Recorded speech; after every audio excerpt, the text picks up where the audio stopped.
तो यहाँ आप देख सकते हैं लेफ्ट हैंड साइड पर एक मल्टीमीटर है और राइट हैंड साइड पर 3 रेजिस्टेंसेस रखे गए हैं, जिनकी वैल्यू जब मैं शॉप पर लेने गया इनको तो दुकानदार ने 22 ओहम्स ईच बताई थी, यानी कि हर एक रजिस्टर 22 ओहम्स का है। अब ये 22 ओहम से थोड़ा सा ज़्यादा भी हो सकता है, थोड़ा सा कम भी हो सकता है, क्योंकि फ्लक्चुएशंस चलती रहती हैं। तो एग्जैक्ट ये 22 ओहम का हो ऐसा ज़रूरी नहीं है। हम मल्टीमीटर से ये चीज़ मेजर करेंगे, क्या सच में ये तीनों रेजिस्टेंस 22 ओहम के हैं या फिर थोड़े बहुत कम ज़्यादा हैं। तो आइए इनको मेजर करते हैं।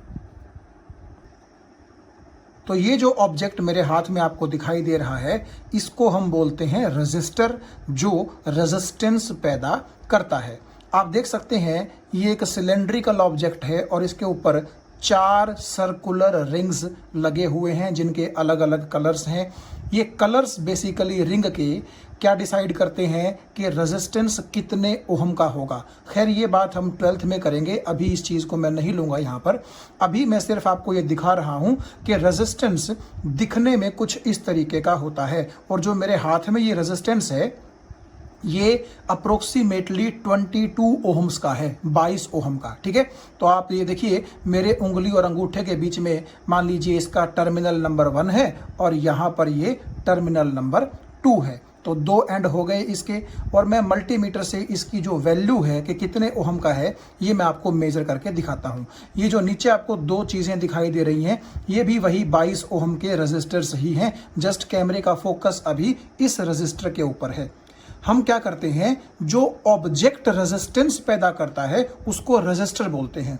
ठीक है, तो रेजिस्टर ये ऑब्जेक्ट है और रेजिस्टेंस इंट्रोड्यूस करना इसकी क्या है, प्रॉपर्टी है। तो चलिए आप ये देखिएगा, ये एक तरह से आप देखिए जो मल्टीमीटर है उसकी ये एक नॉब है और एक जो वायर है वो मैंने यहाँ पर रेजिस्टेंस के दूसरे टर्मिनल पर लगा दी। तो जब मैं लगाता हूँ तो आप ये देखिएगा वहाँ मल्टीमीटर के अंदर आपको कुछ ना कुछ रीडिंग दिखाई दे रही होगी, इस तरीके से देखिएगा। तो ये 22.1, 22.2 इस तरह से कई बार फ्लक्चुएट होती रहती है। तो ये देखिए पहला जो रजिस्टर है जो मेरे हाथ में है उसकी वैल्यू कितनी है, 22 ओहम्स है। ठीक है, ये फ्लक्चुएट कर रहा है तो अप्रोक्सीमेटली हम लेके चलेंगे कि इसकी वैल्यू कितनी है, 22 ओहम है। इसको अगर मैं यहाँ एक तरफ रख दूँ इस तरीके से और दूसरा रेजिस्टेंस अगर मैं उठाऊं तो आप देखिएगा उसके भी 2 सिरे जब मैं इन 2 वायर्स के बीच में जोड़ता हूं तो उनके भी रेजिस्टेंस आपको मल्टीमीटर जो है वो पढ़ करके बता देगा। तो क्या हुआ भाई,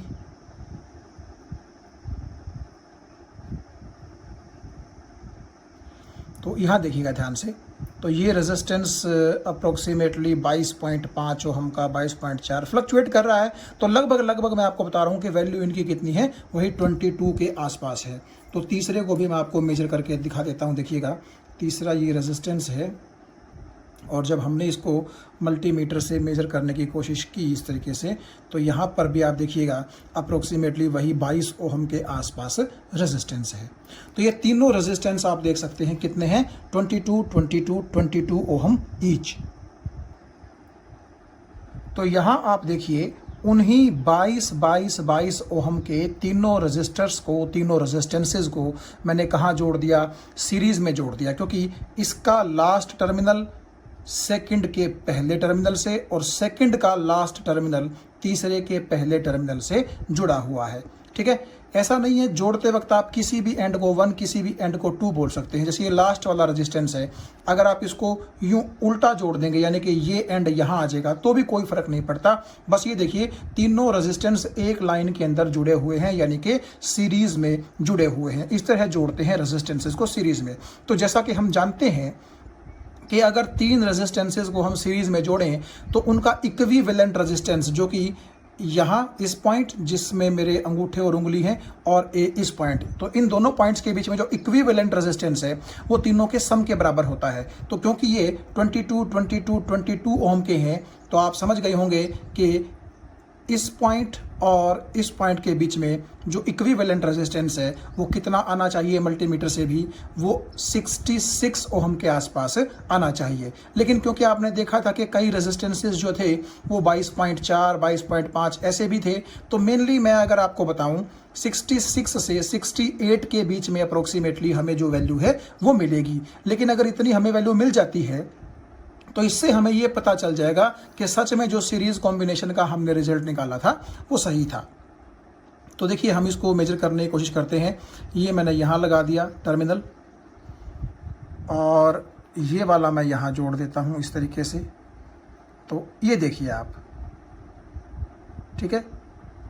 तो 22 ओहम के जो तीन रेजिस्टेंसी हैं, जब वो सीरीज में जुड़ेंगे तो सच में उसी फॉर्मूले से रिजल्ट हमारा निकल जाएगा कि R equivalent is equal to R1 plus R2 plus R3। ये छोटी मोटी फ्लक्चुएशन जो है वो चलती रहती है, इसमें हमें ध्यान देने की ज़रूरत नहीं है, ठीक है। तो आप ये देख सकते हैं कि अगर तीनों 22 ओहम के हैं तो अप्रोक्सीमेटली जो रिजल्ट है इक्विवेलेंट रेजिस्टेंस वो कितना आता है, 66 के आसपास ही आता है।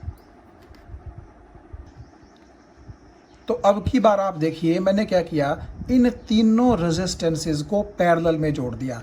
यानी कि इस तरफ क्या किया मैंने, सभी का फर्स्ट एंड जोड़ दिया, और इस तरफ क्या किया, सेकंड एंड जोड़ दिया। तो कुल मिलाकर के ये तीनों रेजिस्टेंस कहाँ जुड़ गए, आपस में पैरेलल में। और जब आप 22 का पैरेलल कॉम्बिनेशन का रिजल्ट निकाल के देखेंगे अपनी कॉपीज़ में, आप देखिएगा निकाल करके, जो मैंने फॉर्मूला आपको बताया था 1/R यानी कि 1/R equivalent is equal to 1/R1 plus 1/R2 plus 1/R3। तो R1, R2, R3 की जगह आप 22 रख दीजिएगा, क्योंकि तीनों बराबर हैं।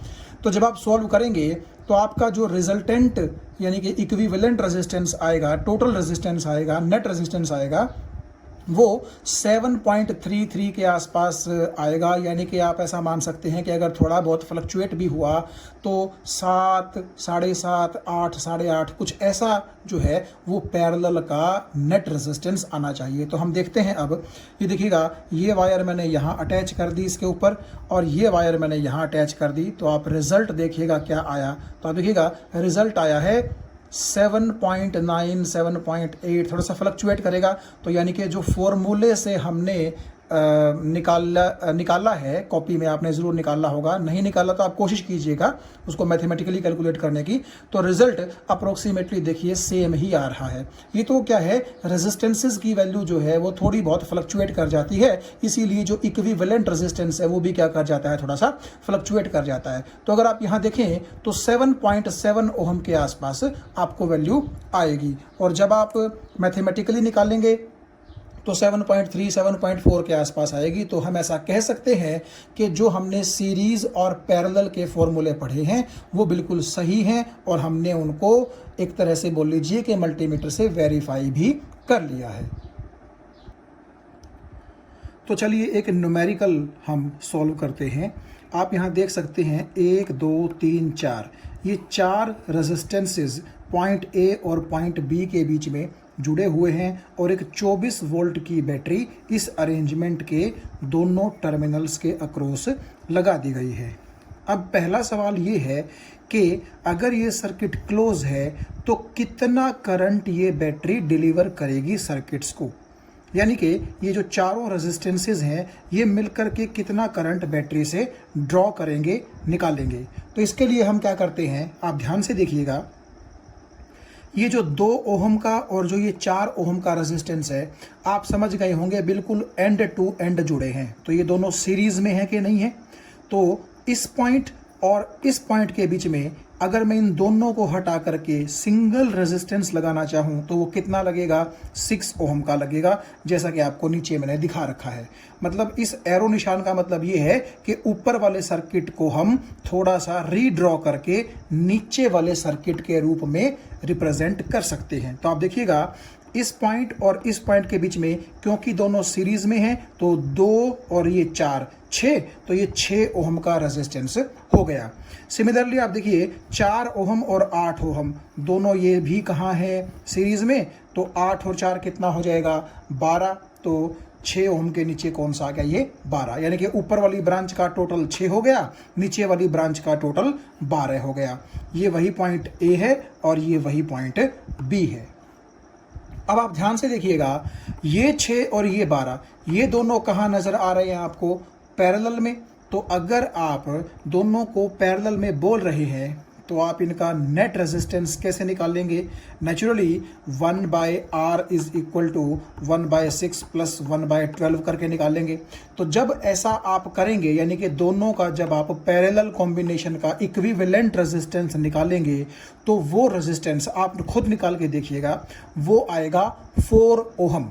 इसका मतलब है इन दोनों को आप अगर एक सिंगल रेजिस्टेंस से रिप्लेस करेंगे, ठीक है, पॉइंट ए और पॉइंट बी के बीच में जो ये दोनों रेजिस्टेंस जुड़े हुए हैं, इनकी जगह अगर आप एक सिंगल रेजिस्टेंस लगाना चाहेंगे तो वो सिंगल रेजिस्टेंस ए और बी के बीच में कितना आएगा, 4 ओहम का आएगा। तो आप देखिएगा, मैं इसको थोड़ा सा ऊपर खिसका देता हूं इस तरीके से, ठीक है। तो ये एरो निशान क्या बोल रहा है कि ऊपर वाले सर्किट को हम इस तरीके से रीड्रॉ कर सकते हैं। बैटरी वही है, 24 वोल्ट की ही बैटरी है।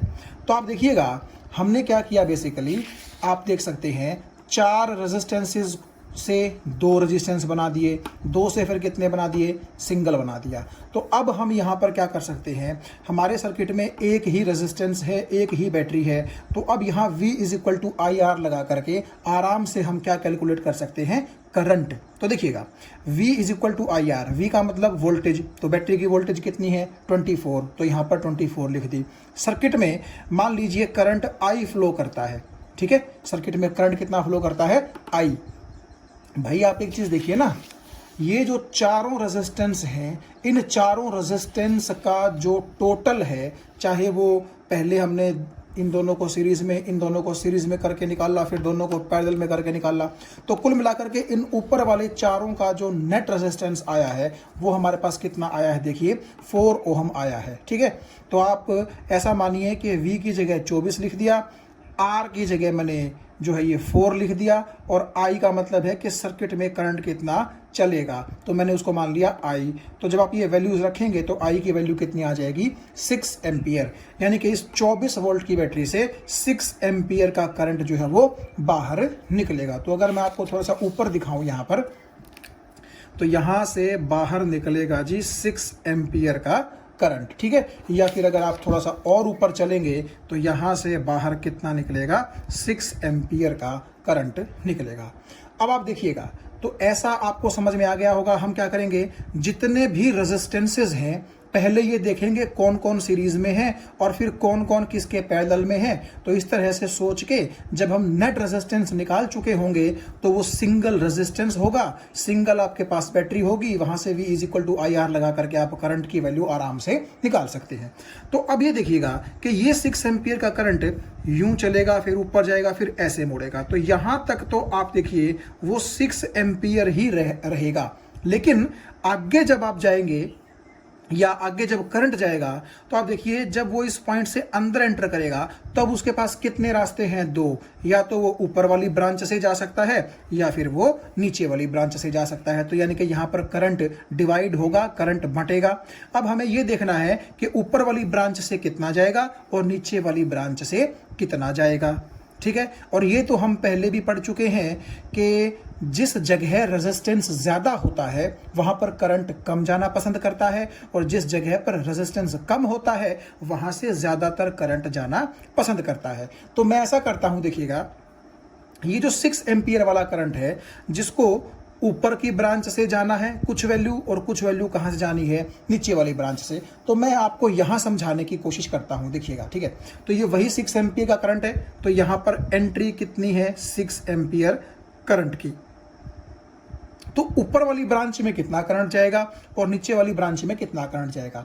आप देख सकते हैं कि जो ऊपर वाली ब्रांच है तो इसमें 2 और 4 मिलकर के 6 ही बनेंगे, और नीचे वाली ब्रांच में 8 और 4 मिलकर के 12 ही बनेंगे। तो बेसिकली दोनों डायग्राम कैसे हैं, सेम है। जस्ट मैं इसको क्यों प्रेफर कर रहा हूं, क्योंकि यहां पर सिंगल रेजिस्टेंस ऊपर है और सिंगल रेजिस्टेंस नीचे है। सिंगल रेजिस्टेंस के साथ डील करना बड़ा आसान है, जबकि यहां देखो 2 रेजिस्टेंस ऊपर है और 2 रेजिस्टेंस नीचे है, तो यहां थोड़ा डिफिकल्ट होता। तो आइए यहां बात करते हैं। अब देखिए, अगर ये बैटरी 24 वोल्ट की है, ठीक ठीक है। तो इसने 6 एम्पियर करंट जो दिया है सर्किट को, तो आप ये देखिए ऊपर वाली ब्रांच का रेजिस्टेंस 6 ओम है, नीचे वाली का 12 ओम है। तो नेचुरली नीचे वाले का रेजिस्टेंस ज़्यादा है ना, और मैंने आपको ये बताया है कि ज़्यादा रेजिस्टेंस वाली ब्रांच से हमेशा कम करंट ही क्या करेगा, फ्लो करेगा। तो अब देखते हैं क्या सच में ऐसा होता है। तो आप ये मान लीजिए कि 6 एम्पियर में से ऊपर की तरफ तो चला गया I1 करंट और नीचे की तरफ आ गया, यानी कि 12 ओम में से कितना करंट पास करेगा, I2 करंट। तो नेचुरली I1 प्लस I2 आपका 6 एम्पियर के ही तो बराबर होगा।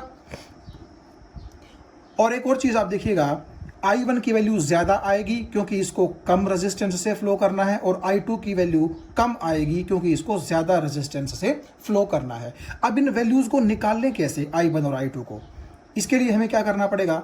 देखिए आप ऐसा मानिए कि अगर बैटरी आपकी 24 वोल्ट की है, तो अगर इस टर्मिनल को आप 0 वोल्ट पर मानेंगे तो पॉजिटिव टर्मिनल कितने वोल्ट पर हो जाएगा, 24 पर।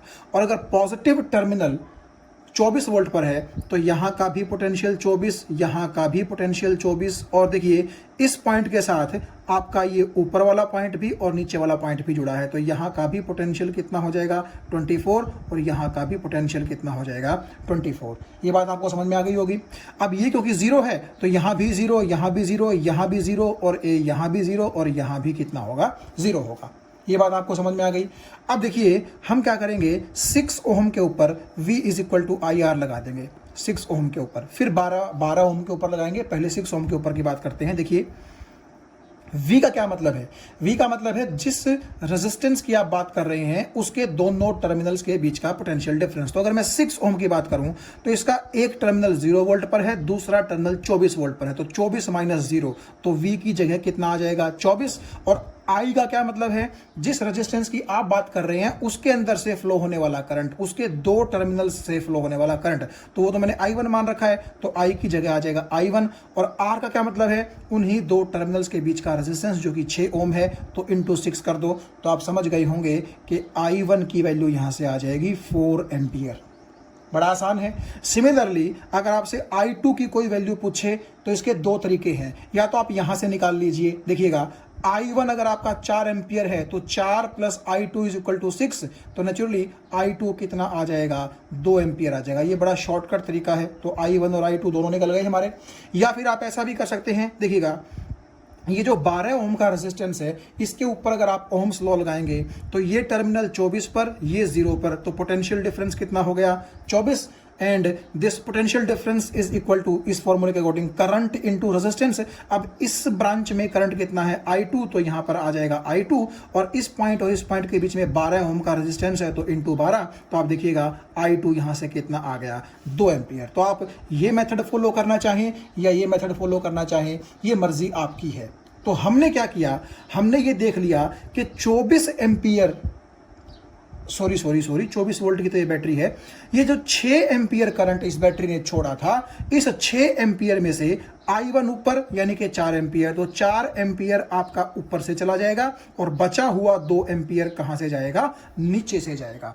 और ये चीज यहां पर एक और बात प्रूव करती है कि कम रेजिस्टेंस से ज्यादा करंट जा रहा है और ज्यादा रेजिस्टेंस से कम करंट जा रहा है, और दोनों करंट्स का सम सर्किट के अंदर फ्लो होने वाले टोटल करंट की क्या है, बराबर है। ये चीज आपको समझ में आ गई होगी। तो अगर ऐसा है, अगर आपको ये चीज समझ में आ गई है, तो मैं आपको फिर से ऊपर लेके चलता हूं। देखिएगा ये ऊपर वाली जो ब्रांच है, ऊपर वाली जो ब्रांच है जिसका रेजिस्टेंस 6 ओम है, बेसिकली इन दो रेजिस्टेंसेस का ही तो आप ये बोल सकते हैं कि ये 6 ओम सीरीज कॉम्बिनेशन का रिजल्ट है। तो ऊपर वाली ब्रांच से आपका 4 एम्पियर करंट पास कर रहा है, तो थोड़ा सा मैं इसको ऐसे कर लेता हूं, तो आपके 6 में से 4 एम्पियर करंट तो आ गया, देखिए ऊपर की तरफ, और नेचुरली नीचे की तरफ कितना करंट आ जाएगा, 2 एम्पियर करंट आपका नीचे की तरफ आ जाएगा। ये बात उम्मीद है मुझे कि आपको समझ में आ गई होगी। अब ये पॉइंट ए है, ये पॉइंट बी है, यहां मैं एक पॉइंट सी बोल देता हूं और यहां मैं एक पॉइंट डी बोल देता हूं। अगर मैं आपसे कहूं कि सी का पोटेंशियल बताइए कितना होगा और डी का पोटेंशियल बताइए कितना होगा, ठीक है, तो इसको हम कैसे करेंगे। अभी तक हमने क्या किया है, अभी तक हमने चारों रेजिस्टेंसेस को एक सिंगल रेजिस्टेंस में चेंज कर लिया, जो कि आपका कितना आया था, वो आया था हमारा 4 ओम, ठीक है, जो चारों का नेट आया था, ये 2 सीरीज में, ये 2 सीरीज में, और बाद में ये सीरीज और ये सीरीज कहाँ हो जाएंगे आपस में, पैरेलल में। तो 4 ओम रेजिस्टेंस आ गया था और सिंगल रेजिस्टेंस है, सिंगल बैटरी है, तो करंट हमने निकाल लिया था। ये पहली चीज़ हमने की थी। उसके बाद करंट निकालने के बाद ऊपर वाली ब्रांच में कितना करंट फ्लो करेगा, नीचे वाली ब्रांच में कितना करंट फ्लो करेगा, वो हमने निकाला। अब हमारा काम है इस पॉइंट सी और पॉइंट डी का क्या निकालना, पोटेंशियल निकालना। यानी कि अगर C का पोटेंशियल VC है और D का पोटेंशियल अगर VD है तो इनका हमें क्या निकालना है, पोटेंशियल, ठीक है। तो अब हम इसको आगे कैसे प्रोसीड करते हैं, आप ज़रा ध्यान से देखिएगा। तो यहाँ आप ये देख सकते हैं कि ये वही ऊपर वाला डायग्राम मैंने आपको बना के दिखाया है। बेसिकली ये पॉइंट C है और यहाँ पर ये पॉइंट क्या है, D है। तो अब हमारा मेन फोकस रहेगा C और D का पोटेंशियल निकालने पर। तो चलिए आगे बढ़ते हैं। अगर ये 24 वोल्ट की बैटरी है तो ये टर्मिनल 0 वोल्ट पर, ये टर्मिनल भी 0 वोल्ट पर, ये भी 0 वोल्ट पर, तो ये भी 0 वोल्ट पर, ये भी 0 वोल्ट पर, ये भी 0 वोल्ट पर, ये 0 पर है तो ये 24 पर, ये वाला भी 24 पर, ये वाला भी 24 पर, ये वाला भी 24 पर, ये वाला भी 24 पर, और ये वाला भी 24 पर। ये तो मैंने आपको बात बता रखी है कि जिन 2 पॉइंट्स के बीच में रेजिस्टेंस ना हो, आप ये मान सकते हैं कि उनका पोटेंशियल सेम होगा। ये बात हम काफ़ी बार देख चुके हैं। अब आप एक चीज़ देखिएगा, इस पॉइंट का पोटेंशियल तो 24 है, ठीक है, और इस पॉइंट का पोटेंशियल मैंने मान लिया VC, क्योंकि C का पोटेंशियल क्या मान लिया मैंने, VC।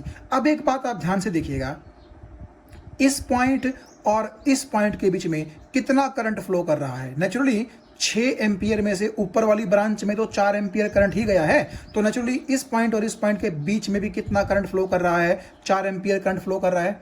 तो आप इस अकेले 2 ओम रेजिस्टेंस पर V = IR लगाइए। तो देखिए V = IR अगर मैं लगाऊंगा तो कैसे लगेगा, V का मतलब क्या होता है, पोटेंशियल डिफरेंस। तो ये वाला 24 वोल्ट पर, यहाँ का पोटेंशियल हमें पता नहीं है VC, तो 24 - VC हो जाएगा, तो 24 - VC हो जाएगा ये, क्योंकि एक पोटेंशियल में से दूसरा पोटेंशियल घटाएंगे तभी तो पोटेंशियल डिफरेंस V आएगा। तो वो कितना आ गया, 24 - VC। अब कई बच्चे सोचेंगे यार ये VC - 24 क्यों नहीं किया, क्योंकि हमें क्या पता ये VC बड़ा है कि छोटा है। देखिए यहाँ पर एक चीज़ आप ध्यान रखिएगा कि करंट हमेशा हाई पोटेंशियल से लो पोटेंशियल की तरफ फ्लो करता है, और अगर करंट आपका 4 एम्पियर यूं फ्लो कर रहा है तो नेचुरली ये पॉइंट हाई पोटेंशियल पर होगा और ये पॉइंट लो पोटेंशियल पर होगा। तो यहाँ पर 24 - VC ही आएगा, VC - 24 नहीं आएगा। अच्छा, अब करंट देखिएगा, इस पॉइंट और इस पॉइंट के बीच में ये 4 एम्पियर करंट पास कर रहा है, तो I हो गया आपका 4। R का क्या मतलब है, इन्हीं 2 पॉइंट्स के बीच का रेजिस्टेंस जो कि 2 ओम है। तो ये आप यहाँ रख दीजिए, 4 × 2 कितना हो गया, आप देखिएगा 8। तो 24 - VC = 8, तो यहाँ से 8 जो है आपका इस तरफ आ जाएगा, तो 24 - 8 = VC, सो VC = 16 वोल्ट। तो पॉइंट C का जो पोटेंशियल आ गया वो आ गया जी 16 वोल्ट, 16 वोल्ट। ये बात आपको समझ में आ गई होगी। अब D का पोटेंशियल कैसे निकालें, D का पोटेंशियल निकालने के लिए भी सेम तरीका है। आप ये देखिए, ये वाला पॉइंट है 24 वोल्ट पर और पॉइंट D है VD वोल्ट पर, तो पोटेंशियल डिफरेंस कितना हो गया, 24 - VD। तो मैं यहाँ थोड़ा सा कर लेता हूँ, देखिएगा 24 - VD।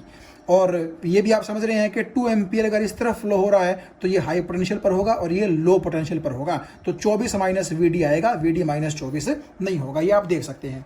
अब आप एक चीज़ देखिएगा, इन दोनों पॉइंट्स के बीच का पोटेंशियल डिफरेंस तो आपने लिख लिया, इन दोनों पॉइंट्स के बीच करंट कितना फ्लो कर रहा है, ये 2 एम्पियर। तो यहाँ आप इस करंट की जगह क्या लिखेंगे, 2, और R का मतलब है इन्हीं दोनों पॉइंट के बीच का रेजिस्टेंस जो कि अब की बार 4 है, तो यहाँ पर आप क्या लिख देंगे, 4। यहाँ फिर से देखिएगा, 24 - VD = 8, 8 यहाँ पर, VD यहाँ पर, तो फिर से देखिए VD कितना आ गया आपका, 16 वोल्ट आ गया। यानी कि D का भी पोटेंशियल कितना होगा, 16 वोल्ट होगा। तो अभी तक हमने क्या किया, बैटरी कितना करंट छोड़ेगी वो देखा, फिर वो करंट ऊपर वाली ब्रांच में और नीचे वाली ब्रांच में कितना कितना जाएगा वो देखा, फिर इन दोनों पॉइंट्स के हमने क्या देखे, पोटेंशियल देखे इन दोनों पॉइंट्स के और इन दोनों पॉइंट्स के, तो पोटेंशियल देखने की जरूरत नहीं है क्योंकि हमें ऑलरेडी पता है ये वाला 24 पर है, ये वाला 24 पर है, ये वाला 24 पर है। ये तीनों पॉइंट्स कहाँ हैं? 0 वोल्ट पर। बस बीच के जो दो पॉइंट्स थे वहां हमने पोटेंशियल निकाल लिया। इसका भी 16 आया और इसका भी कितना आया? 16 आया। तो आप एक चीज देखिएगा, इस पॉइंट का पोटेंशियल 24 वोल्ट है और इस पॉइंट का पोटेंशियल 16 वोल्ट है। ठीक है कि नहीं है? तो आप ये देखिएगा कि दोनों पॉइंट्स भले ही मिले हुए हैं आपस में, लेकिन पोटेंशियल अलग अलग क्यों है? क्योंकि बीच में रेजिस्टेंस आ गया। ठीक है ना? अगर ऐसा होता ना कि ये रेजिस्टेंस ना होता, सिंपल वायर से दोनों पॉइंट जुड़े होते, तो अगर यहां का पोटेंशियल 24 है तो यहां का भी कितना होता? 24 होता। लेकिन क्योंकि दोनों पॉइंट्स सिंपल वायर से नहीं जुड़े हैं, बीच में रेजिस्टेंस आ गया उनके, तो नेचुरली कुछ वोल्टेज क्या हो जाएगी? ड्रॉप हो जाएगी, कम हो जाएगी। क्यों? क्योंकि यहां पर अगर वोल्टेज 24 है तो यहां पर 16 क्यों रह गई? क्योंकि आप ये देखिएगा कि 8 वोल्ट करंट को इस रेजिस्टेंस से पास करवाने में क्या हो गई? खर्च हो गई। क्योंकि रेजिस्टेंस जो है वो क्या करता है? करंट को रोकने की कोशिश करता है ना, तो वोल्टेज वहां पर धक्का लगाती है। इसीलिए 24 में से 8 वोल्ट यहां खर्च हो गई, तो यहां पहुंचते पहुंचते कितनी बची? 16। अब आप एक चीज और देख सकते हैं, इस पॉइंट यानी कि सी और इस पॉइंट के बीच में अगर आपसे कोई पूछे कि पोटेंशियल डिफरेंस कितना है, तो साधारण सी बात है, ये वाला 16, ये वाला 0, तो 16 माइनस 0, तो 16 वोल्ट का पोटेंशियल डिफरेंस इन दोनों पॉइंट्स के बीच में है। किसके? सी और इस पॉइंट के बीच में। इस पॉइंट को आप बेसिकली बी भी बोल सकते हैं। और आप अगर वैसे भी देखें, ऊपर से देखिए 4 एम्पियर का करंट पास कर रहा है, तो इस पॉइंट और इस पॉइंट के बीच से अगर 4 एम्पियर का करंट पास करेगा तो करंट हो गया 4 एम्पियर, और इन दोनों पॉइंट्स के बीच में रेजिस्टेंस कितना है? 4 ओहम। तो आर 4 ओहम, आई 4 एम्पियर, तो 4 गुना 4 कितना होता है? 16। तो आप देखिए इन दोनों पॉइंट्स के बीच में V is equal to I R से भी जो पोटेंशियल डिफरेंस है दोनों पॉइंट्स के बीच में, वो 16 वोल्ट होना चाहिए था, और वैसे भी वो 16 वोल्ट है। 16 माइनस 0 भी 16 होता है, और 4 गुना 4 भी कितना होता है? 16 होता है। तो इस तरह आप देखिएगा, इस सर्किट के अंदर ऑलमोस्ट हमने हर पॉइंट का पोटेंशियल भी निकाल लिया, हर ब्रांच का करंट भी निकाल लिया, टोटल करंट कितना चलेगा वो भी निकाल लिया, और मुझे पूरी उम्मीद है कि ये चीज़ आपको समझ में भी आ गई होगी। तो ये देखिए, ये वही सर्किट है, मैंने आपको थोड़ा सा अलग ड्रॉ करके दिखा दिया है। हर एक पॉइंट का पोटेंशियल और करंट वगैरह हर ब्रांच से प्रॉपर मैंने दिखाए हैं। थोड़ा सा इसका पोस्टमार्टम और करते हैं। देखिए, अभी तक हमने बहुत सारी चीज़ें निकाल ली हैं, और मुझे उम्मीद भी है आपको ये चीज़ समझ में आ गई होगी। और बेसिक प्रोसेस अगर मैं आपको बताऊं, क्या है कि जो एक बैटरी आपके सर्किट में जोड़ी गई है, सबसे पहला हमारा काम ये होता है कि उस बैटरी से करंट कितना निकलेगा। तो नेचुरली हमें क्या करना पड़ता है, जितने भी रेजिस्टेंसेस हमारे पास हैं ये देख के कि कौन सीरीज में है, कौन पैरेलल में है, ठीक है, तो हम वहाँ पर इक्विवेलेंट रेजिस्टेंस निकालते हैं। फिर वहाँ से करंट आता है, फिर कौन सी ब्रांच में कितना करंट जाएगा वो निकालना होता है, और फिर किस पर्टिकुलर पॉइंट का पोटेंशियल कितना होगा वो हम निकाल सकते हैं। पीछे जो मैंने आपको चीज़ें बताई उनसे आप समझ सकते हैं। अब एक बड़ी इंपॉर्टेंट सी बात है, अगर मैं ऐसा करूं कि इस C को, है ना, और इस D को आपस में सपोज कीजिए एक वायर से इस तरह जोड़ दूं, ठीक है, तो क्या उम्मीद आप करते हैं कि कुछ करंट C से D या कुछ करंट D से C फ्लो करेगा? यानी कि अगर आप ध्यान से देखें, मान लीजिए मैं ऊपर वाली ब्रांच की बात करता हूं, ऊपर वाली ब्रांच से देखिए 4 एम्पियर का करंट फ्लो कर रहा है ना, तो यहां तक तो करंट कितना है? 4 एम्पियर। जबकि अगर ये वायर नहीं जुड़ी थी तो आगे तक तो 4 एम्पियर ही जाता था, लेकिन जब ये वायर जुड़ गई है तो आपको ऐसा नहीं लगता कि कुछ करंट आगे चला जाएगा और कुछ करंट हो सकता है इसमें से पास कर जाए। यानी कि अब आपने करंट को 2 रास्ते दे दिए ना भाई। जब ये वायर नहीं थी तो करंट के पास एक ही रास्ता था, लेकिन जब ये वायर आपने C से D जोड़ दी तो करंट चाहे तो इस रास्ते से भी चल सकता है और करंट चाहे तो C से D भी आ सकता है। क्या ऐसा होगा सच में? ऐसा बिल्कुल नहीं होगा। C से D कोई करंट नहीं चलेगा। क्यों नहीं चलेगा? आप ध्यान से देखिए, हमारे पास फॉर्मूला है V is equal to I R, और मैंने आपसे कई बार कहा है रट्टा मत मारिए इस फॉर्मूले का। V का क्या मतलब होता है? 2 पॉइंट्स के बीच का पोटेंशियल डिफरेंस। तो मुझे एक बताइए, C पॉइंट भी 16 वोल्ट पर, D पॉइंट भी 16 वोल्ट पर, तो 16 माइनस 16 तो 0 वोल्ट का पोटेंशियल डिफरेंस हो गया। तो बेसिकली मैं C और D के बीच में ये ओम्स लॉ क्या कर रहा हूं? अप्लाई कर रहा हूं। तो I का क्या मतलब है? I का मतलब है, मान लीजिए C से D आने वाला करंट, और रेजिस्टेंस का क्या मतलब है, सी से डी के बीच में रेजिस्टेंस। तो मान लीजिए ये जो वायर आपने जोड़ी है, इस वायर का रेजिस्टेंस सपोज करो 2 ओम है, ठीक है, मान लीजिए सिर्फ समझने के लिए।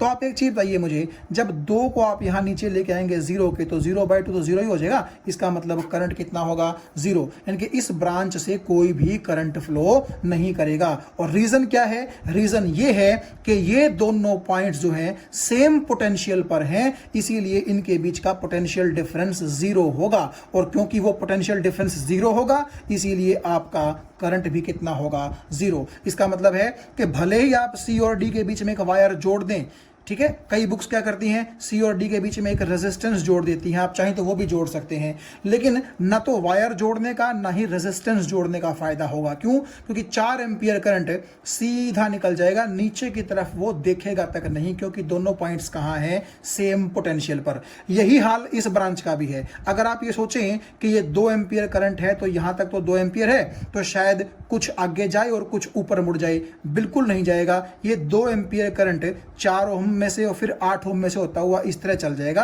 और यहां पर आकर आएगा। लेकिन आप देखिए ऊपर क्यों नहीं चढ़ेगा, क्योंकि आप ये कई बार सोचते हैं कि 2 एम्पियर को हमने एक रास्ता ये दे दिया, एक रास्ता ऊपर हो गया, तो ऊपर क्यों नहीं चढ़ेगा। तो अगेन रीजन सेम है कि ये वाला पॉइंट भी 16 वोल्ट पर, ये भी 16 वोल्ट पर, तो पोटेंशियल डिफरेंस आपका 0 हो जाएगा। इसीलिए ना करंट नीचे आएगा ना करंट ऊपर जाएगा। ये बात आपको समझ में आ गई। तो आप एक चीज मुझे बताइए कि अगर ऐसा है तो खुद सोचिए आप कि सी और डी को चाहे हम खुला छोड़ दें, खुले का मतलब दोनों के बीच में कुछ भी ना हो, ठीक है, या फिर दोनों के बीच में कुछ हो, चाहे वायर हो या फिर रेजिस्टेंस हो, फर्क ही नहीं पड़ता। क्यों, क्योंकि अगर दोनों सी और डी के बीच में कुछ जुड़ा हुआ होगा तब भी करंट ऊपर नीचे नहीं आएगा, और अगर ना जुड़ा हुआ होगा तब भी करंट ऊपर नीचे नहीं आएगा। आपको ये बात समझ में आ रही है। तो इसीलिए कई बार क्या होता है, हमें बड़े अजीब से न्यूमेरिकल कई बार देखने को मिलते हैं, जहां कई बच्चे थोड़ा सा पजल हो जाते हैं कि करना क्या चाहिए। मैं भी आपको एक स्टेटमेंट दूंगा, लेकिन उससे पहले जो मैं एक कॉन्सेप्ट आपको बता रहा हूं, वो कॉन्सेप्ट आप ध्यान से सीखिएगा कि अगर 2 पॉइंट्स सेम पोटेंशियल पर हैं, तो उनके बीच में अगर कोई चीज जुड़ी हुई भी है, तो उस जुड़ी हुई चीज को निकाल फेंकिए, क्योंकि वो चीज जब जुड़ी हुई है तब भी उससे कोई करंट फ्लो नहीं करता, और अगर चीज को हम उसको उखाड़ करके फेंक देंगे तब भी उन दोनों पॉइंट्स के बीच में कोई करंट फ्लो नहीं करेगा। तो यार जब दोनों के बीच में कोई करंट फ्लो करना ही नहीं है, तो क्यों जोड़े रखें उस चीज को हम, ठीक है, उस चीज को हम क्या करेंगे, निकाल फेंकेंगे, और उससे हमें आसानी हो जाएगी सर्किट को सोल्व करने में। मैं अभी आपको बताऊंगा, लेकिन ऐसा होगा कब, वो आप ध्यान से देखिएगा। देखिए ये रेजिस्टेंस है 2 और ये है 4, तो आप इनका रेशो देखो कितना होगा, 2/4, 2/4, तो 1:2 रेशो हो गया। सिमिलरली आप यहां देखिएगा, ये रेजिस्टेंस है 4 ओम का, ये रेजिस्टेंस है 8 ओम का, तो 4/8, इनका भी रेशो कितना हुआ, 1/2। तो आगे से आप एक कॉन्सेप्ट ध्यान रखिएगा कि ऊपर वाले दोनों का रेशो और नीचे वाले दोनों का रेशो, अगर 4 रेजिस्टेंस सर्किट में है तो की बात मैं कर रहा हूं, ठीक है, ऊपर वाले दोनों का रेशो और नीचे वाले दोनों का रेशो अगर बराबर हो जाए, ठीक है, तो हम ये मान लेते हैं कि ऊपर वाले दोनों के बीच का पॉइंट और नीचे वाले रेजिस्टेंसेस दोनों के बीच का पॉइंट, वो दोनों सेम पोटेंशियल पर होंगे। मैं एक बार फिर से आपको बात बता दूं, ऊपर वाले दोनों का जो रेशो है वो आया 1/2, नीचे वाले दोनों का रेशो भी कितना आया, 1/2। तो इसका मतलब है कि ऊपर वालों का रेशो और नीचे वालों का रेशो आपस में बराबर है। यदि ये कंडीशन हो तो आप क्या बोलेंगे कि ऊपर वाले जो 2 रेजिस्टेंसेज हैं उनके बीच का पॉइंट और नीचे वाले जो 2 रेजिस्टेंसेज हैं उनके बीच का पॉइंट, वो दोनों पॉइंट पक्का कहां मिलेंगे, सेम पोटेंशियल पर मिलेंगे। ये मैं आपको शॉर्टकट तरीका बता रहा हूं। हालांकि मैंने आपको सी का और डी का दोनों का पोटेंशियल भी निकाल करके क्या था, दिखा दिया था। तो आगे से आप क्या ध्यान रखेंगे कि अगर आप इस रेजिस्टेंस को बोलेंगे P और इसको बोलेंगे Q, इसको आप बोलेंगे R और इसको आप बोलेंगे S, तो P/Q किसके बराबर होना चाहिए, R/S के बराबर होना चाहिए। और अगर ये कंडीशन सेटिस्फाई हो जाती है तो आप अगर C और D के बीच में कुछ लगा हुआ है, ठीक है, रेजिस्टेंस है या वायर है, आप उसको उखाड़ के फेंक सकते हैं। क्यों? क्योंकि उन दोनों के बीच कोई करंट फ्लो करने ही नहीं वाला। तो जब वो जुड़ा हुआ है तब भी नहीं करेगा, और जब आप उसको उखाड़ के फेंक दोगे तब भी करंट फ्लो नहीं करेगा। बस उखाड़ के फेंकने से क्या होगा भाई, आप एक चीज़ देखो, जब इस रेजिस्टेंस का कोई काम है ही नहीं, क्योंकि जब करंट फ्लो करना ही नहीं है सी से डी के बीच में, तो क्यों पैसे लगा करके हम ये रेजिस्टेंस खरीदें? ठीक है, हम पागल थोड़ी हैं कि खाम खा का खर्चा करेंगे। तो इसीलिए इस रेजिस्टेंस को यहाँ लगाना ना लगाना बराबर ही है, इसीलिए इसको हम लगाते ही नहीं हैं, उखाड़ करके फेंक देते हैं। मैं आपको एक और न्यूमेरिकल जो है वो देता हूं, देखिएगा, उसमें आपको सेम कॉन्सेप्ट सीखने को मिलेगा। तो मान लीजिए आपके सामने ये एक सिचुएशन है। सबसे पहले तो आप ये देखिए, क्या ये दोनों डायग्राम सेम हैं?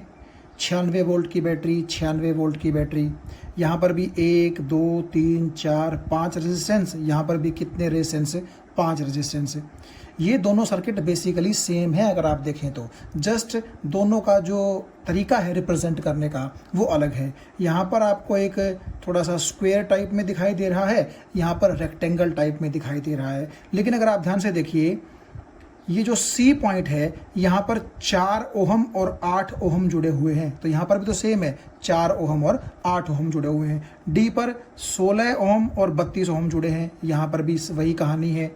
ठीक है, ए पॉइंट से बैटरी का पॉजिटिव जुड़ा है, यहाँ पर भी ए से बैटरी का पॉजिटिव जुड़ा है, और बैटरी का नेगेटिव बी से जुड़ा है, यहाँ पर भी बैटरी का नेगेटिव बी से जुड़ा है। तो आप देखिएगा बिल्कुल सेम सिचुएशन है। सी और डी के बीच में यहाँ पर भी 2.3 ओम का रेजिस्टेंस है, और यहाँ पर भी सेम कहानी है। तो दोनों सर्किट बिल्कुल एक जैसे हैं, कोई फर्क उसमें नहीं है। अब सपोज कीजिएगा, आपके लिए सवाल ये है कि ये 96 वोल्ट की बैटरी, 96 वोल्ट की बैटरी अगर आई करंट सर्किट में छोड़ती है तो उस आई की वैल्यू कितनी होगी? सबसे पहला सवाल तो ये है। ठीक है, उसके बाद आप देखिए, ये आई करंट आगे जाकर के कुछ ऊपर से जाएगा और कुछ नीचे से जाएगा। तो मान लीजिए ऊपर वाली ब्रांच से I1 गया, नीचे वाली ब्रांच से I2 गया, तो ये I1 I2 कितने होंगे? ये आपके सामने दूसरा सवाल आ गया। ठीक है, फिर ये जो पांचों रेजिस्टेंस हैं, इनका इक्विवेलेंट रेजिस्टेंस आप कैसे निकालेंगे? 4 का तो हमने पिछले न्यूमेरिकल में सीखा था, अब ये 5 का कैसे निकालेंगे? ठीक है, तो जब आपका सबसे पहली तो सिचुएशन यही है कि जब आपका इक्विवेलेंट रेजिस्टेंस निकलेगा तभी तो आप V = IR लगा के I निकालेंगे, और फिर जब I निकलेगा तभी तो आपके I1 और I2 निकलेंगे। तो सबसे पहले तो आप ये देखिए कि इस सर्किट से आप R इक्विवेलेंट कैसे निकालेंगे। हालांकि आप देखिए, आपके लिए मैंने ये आंसर्स यहाँ पर निकाल के दिखा रखे हैं, मैं इसको पूरा सोल्व नहीं करूँगा, ये आपके लिए एक होमवर्क के तौर पे है, आप खुद ट्राई कीजिएगा। जस्ट मैं आपको बताता हूँ अब कि इसको सोल्व किस तरीके से करना है। देखिए, सबसे पहली बात तो ये है, अगर मैं इसको P मान लूँ, इसको मैं Q मान लूँ, ऊपर वाले दोनों, और नीचे वाले दोनों, इसको मैं R मान लूँ और इसको मैं S मान लूँ। ठीक है, कहीं भी अगर आपको 4 या 5 रेजिस्टेंस दिखाई दे जाएं, जैसे कि 4 तो ये है ही, यहाँ पर 5वां भी है, तो अगर 4-5 रेजिस्टेंस आपको कहीं दिखाई दे जाएं, तो सबसे पहला जो फर्ज है आपका वो ये है कि चेक कर लें कि क्या P/Q का रेशो R/S के बराबर आ रहा है, यानी कि ऊपर वाले दोनों का रेशो नीचे वाले दोनों के रेशो के बराबर आ रहा है। यहाँ पर आ रहा है, देखिए 4 और 8, तो इनका रेशो 1/2 आ गया। और आप समझते हैं यहाँ पर 16 और 32, इनका भी रेशो कितना आ गया? 1/2। तो ये कंडीशन सेटिस्फाई हो गई कि ना हो गई? ठीक है, तो यहाँ पर आप ये देखिए कि जो 5वां रेजिस्टेंस है, आप समझ रहे हैं कि अगर P/Q R/S के बराबर हो गया तो इसका मतलब है C और D दोनों सेम पोटेंशियल पर होंगे कि ना होंगे, जैसे मैंने आपको पहले बताया। बेसिकली आप इस सर्किट में देखिए या इस सर्किट में देखिए, बात तो एक ही है। तो कभी मैं यहाँ इशारा कर दूंगा, कभी मैं यहाँ इशारा कर दूंगा। तो अगर दोनों C और D सेम पोटेंशियल पे हैं, तो आप मुझे एक चीज़ बताइए, क्या दोनों के बीच में ये रेजिस्टेंस जो है इसको जोड़ने का कोई फायदा है? क्यों? अगर ये रेजिस्टेंस होगा तब भी ना नीचे ना ऊपर कोई करंट फ्लो करेगा, और अगर ये रेजिस्टेंस ना होगा तब भी कोई करंट फ्लो नहीं करेगा। मतलब कि C और D के बीच में अगर ये रेजिस्टेंस जुड़ा रहे तब भी कोई दिक्कत नहीं है, और ना जुड़ा रहे तब भी कोई दिक्कत नहीं है। तो क्यों ना हम इसको उठा करके फेंक दें, बाहर निकाल दें। ऐसा क्यों किया हमने? ऐसा इसलिए किया हमने क्योंकि अगर हम इस 2.3 ओम के रेजिस्टेंस को निकाल करके फेंक देंगे तो उससे ये होगा कि इस पॉइंट सी पर बेसिकली 4 ओम का एक टर्मिनल और 8 ओम का दूसरा टर्मिनल, ये दोनों जुड़े हुए रहेंगे तो दोनों कहां कंसीडर हो जाएंगे, सीरीज में कंसीडर हो जाएंगे। लेकिन अगर ये 2.3 ओम का भी एक टर्मिनल यहां जुड़ा हुआ होगा तब ये दोनों सीरीज में कंसीडर नहीं होंगे। देखिए भाई, कंफ्यूज मत होइए। जिस तरह शादी 2 बंदों की होती है, तीसरा बंदा अगर बीच में आ जाए तो दिक्कत ही होती है। तो क्या है, ये देखिएगा, ये आपका है एक रेजिस्टेंस 4 ओम का और एक ये रेजिस्टेंस है आपका 8 ओम का। तो दोनों सीरीज में कब होंगे, जब इसका लास्ट और इसका फर्स्ट टर्मिनल आपस में कुछ इस तरीके से जुड़ जाएं।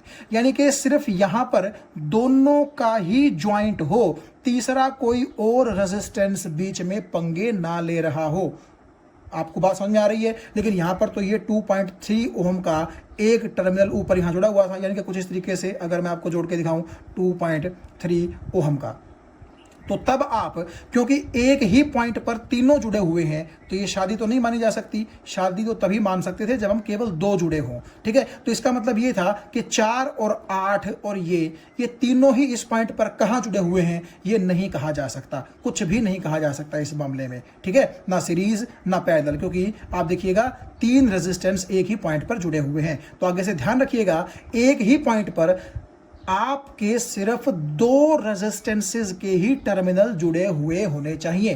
तो अगर ये 2.3 भी यहां जुड़ा हुआ है तो ना तो ये 4 और 8 सीरीज में है ना पैरेलल में है, पता ही नहीं क्या कॉम्बिनेशन है यहां पर। तो क्योंकि हम दोनों को ना सीरीज में बोल सकते ना पैरेलल में बोल सकते, तो इक्विवेलेंट रेजिस्टेंस तो नहीं निकल सकता ना। इसीलिए हमारा काम क्या है कि हम यहां से इसको कट करके फेंक दें बाहर। ऐसा करते ही क्या होगा, ये जो इसका कनेक्शन यहां था ये टूट जाएगा और बेसिकली इस पॉइंट पर सिर्फ इन दोनों का कनेक्शन बच जाएगा। तो वैसे भी सी और डी के बीच में इसने कोई फायदा तो करना है नहीं, नुकसान ही करना है, क्योंकि ना ये इन दोनों को सीरीज में होने देगा और ना ये इन दोनों को सीरीज में होने देगा, क्योंकि नीचे वाला टर्मिनल इसका 16 और 32 के साथ जुड़ा हुआ है। तो ये जो 2.3 ओम का रेजिस्टेंस है, ये तो हमारे ऊपर वाली ब्रांच और नीचे वाली ब्रांच दोनों के लिए दिक्कतें पैदा कर रहा था। तो क्यों ना इसको गोली मार दी जाए, दिक्कत पैदा कर रहा है तो इसको हम उखाड़ फेंकेंगे। और वैसे भी आप देखिएगा, सी के बीच में ये हो या ना हो, कोई करंट इससे फ्लो नहीं होगा। तो जब इसका कोई यूज ही नहीं है तो इसको उखाड़ करके फेंक दीजिए। उखाड़ करके फेंकने से क्या होगा, यहां पर भी इसका कनेक्शन कट हो जाएगा, यहां पर भी इसका कनेक्शन कट हो जाएगा। तो फिर हम क्या बोल देंगे कि 4 और 8 कहां है, सीरीज में। यानी कि ऊपर वाली ब्रांच का नेट रेजिस्टेंस कितना हो जाएगा, 12 ओम, और नीचे वाली ब्रांच का नेट रेजिस्टेंस कितना हो जाएगा, 48 ओम। ऊपर वाले दोनों सीरीज में और नीचे वाले दोनों सीरीज में। अब मजा आ गया, अब हम इक्विवेलेंट रेजिस्टेंस निकाल सकते हैं, क्योंकि ऊपर वाला है, ऊपर वाला ये जो 12 आएगा इन दोनों का और नीचे वाला जो आपका 48 आएगा इन दोनों का, ये दोनों आपस में कहां होंगे, पैरेलल में होंगे। क्योंकि देखो, इन दोनों को हटा करके आप एक सिंगल जोड़ दीजिए 12 ओम का, और इन दोनों को हटा करके आप जोड़ दीजिए सिंगल कितना, 48 ओम का। तो वो 12 और 48 कहां होंगे आपस में, पैरेलल में। आप उनका पैरेलल का आर इक्विवेलेंट निकाल लेना, जो कि आप देखिएगा इतना आएगा। मैंने आपको निकाल के दिखा रखा है, लेकिन आपके हवाले में छोड़ रहा हूं इस न्यूमेरिकल को, ठीक है। तो जब आपका ऊपर वाली ब्रांच और नीचे वाली ब्रांच का आर इक्विवेलेंट आ गया, तो अब देखिएगा, एक रेजिस्टेंस है, एक बैटरी है। तो आपने मान लीजिए कि आई करंट आपकी बैटरी ने छोड़ा, तो V is equal to I R लगा करके वाई निकल जाएगा, वो आपका आएगा 10 एम्पियर। आप खुद निकालिएगा।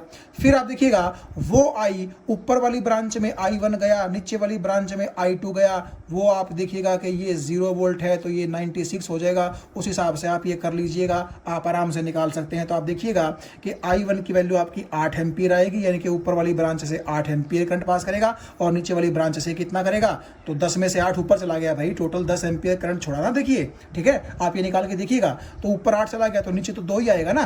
तो आप वैसे भी देखिएगा, ऊपर वाली ब्रांच का रेजिस्टेंस कितना था, 12 है, जिसमें से ज्यादा करंट गया। नीचे वाली रेजिस्टेंस ब्रांच का था 48, जिसमें से कम करंट गया। आपको बात समझ में आ गई होगी। बल्कि आप ये देखिएगा कि ऊपर वाली का रेजिस्टेंस 8 और 4 कितना है, 12, और नीचे वाली का कितना है, 32 और 16 48। तो रेजिस्टेंस आपका 4 गुना हो गया भाई, 12 चौके 48 होता है ना। तो अगर रेजिस्टेंस नीचे वाली ब्रांच का 4 टाइम्स है तो करंट उसमें से 4 टाइम्स ही कम पास करेगा।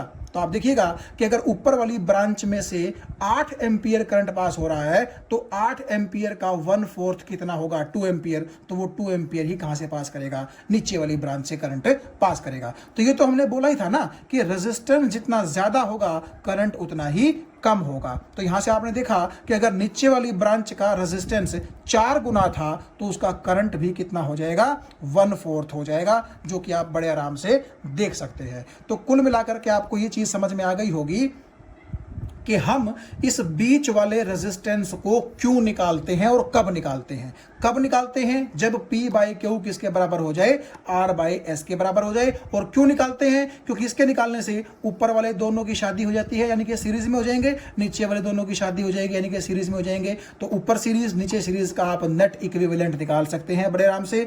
फिर उस हिसाब से आप टोटल करंट निकाल सकते हैं, हर ब्रांच से कितना करंट होगा वो निकाल सकते हैं। इवन आप C और D का अलग अलग चाहें तो पोटेंशियल भी निकाल के देख सकते हैं। और आप देखिएगा अगर आप ऐसा करेंगे तो वो तो मैं भूल गया निकालना, लेकिन आप निकालिएगा वो पोटेंशियल आएगा सेम, ये मैं आपको बता सकता हूं। ठीक है, तो अगर आप आगे से ध्यान रखिएगा कहीं भी आपके आगे 4 या 5 रेजिस्टेंसेज आ जाएं तो एक बार जरूर सोचिएगा कि क्या ये P by Q is equal to R by S का फॉर्मूला यहां लग सकता है। और अगर सच में ये लग सकता हुआ तो बीच वाला रेजिस्टेंस आप उखाड़ करके फेंक दीजिएगा, उसका कोई फायदा नहीं होता बल्कि उसका नुकसान ही होता है। ठीक है, वो ना सीरीज में पता लगने देता ना पैरेलल में पता लगने देता, तो उसको निकाल फेंकिएगा। उसके बाद आराम से सर्किट को सॉल्व कीजिए, टोटल करंट निकालिए, करंट थ्रू ईच ब्रांच निकालिए, हर पॉइंट का पोटेंशियल निकालिए। इस तरह से आप बड़े आराम से न्यूमेरिकल्स सॉल्व कर सकते हैं।